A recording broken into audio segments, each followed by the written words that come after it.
Excuse me. Ah, you again. I've got time on my hands.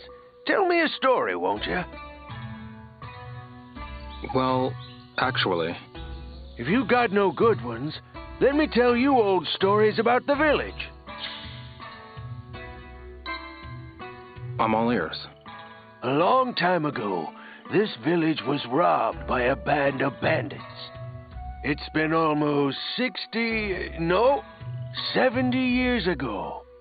The bandits were here for gold, liquor, and the women. When the time came, the men ran away, and those who claimed to be fighters disappeared into thin air. Out of nowhere, a young man shows up to face off against 100 bandits. He took a butcher's knife from one of the bad guys and left a sea of blood in the village square. He went after any fleeing bandits on horseback and took every last one of them down. The peace of the village and the chastity of the women were protected. That young man. Well, there's no hiding it. It was me. Right. Thanks to that, all the ladies wanted to marry me. It wasn't easy dealing with all those proposals. I've been around the block a few times, but never took the plunge to get married. You can turn 80, and the only partner you still need is liquor. My business is doing well, but I've given up on striking it rich. I see. That's all in the past, anyway. Right.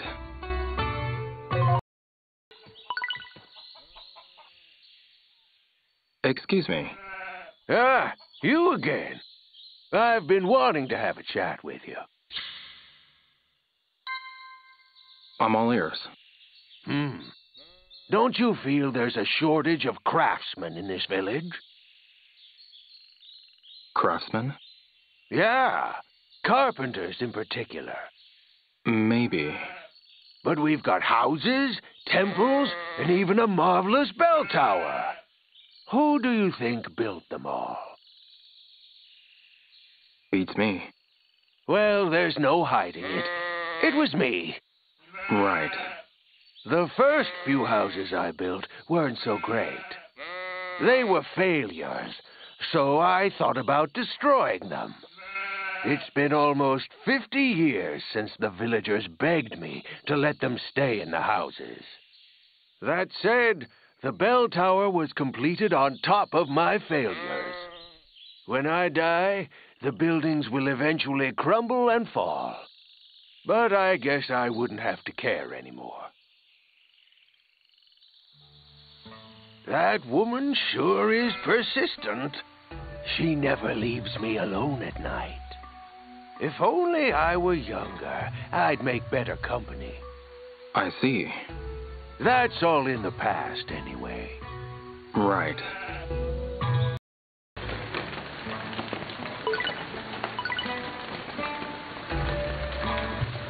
Excuse me. Ah, you again. Think of me as a walking encyclopedia. Are you here to hear more of my stories? I'm all ears.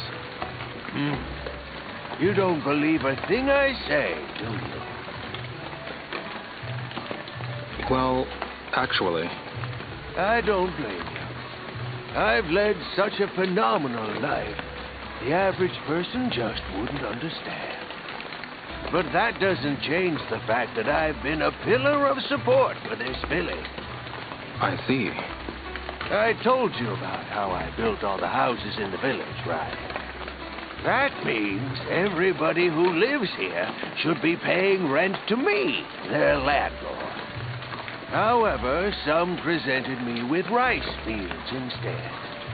I once even owned every piece of land and real estate during a recession. Right. I've had many dealings with the capital, so money's never been a problem for me. I felt so bad for the people that I ended up giving away the land and buildings for free. Some didn't appreciate my good intentions and started bad-mouthing me. Everybody's in business because of me, but they've already forgotten my generosity.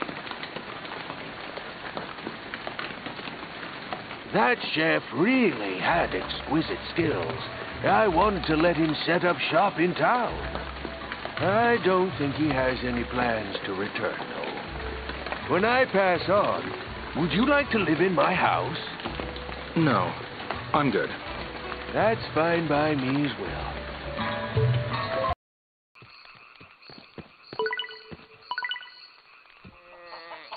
Excuse me. Ah, you again. You've really got a lot of free time, huh? Well, actually, I don't blame you.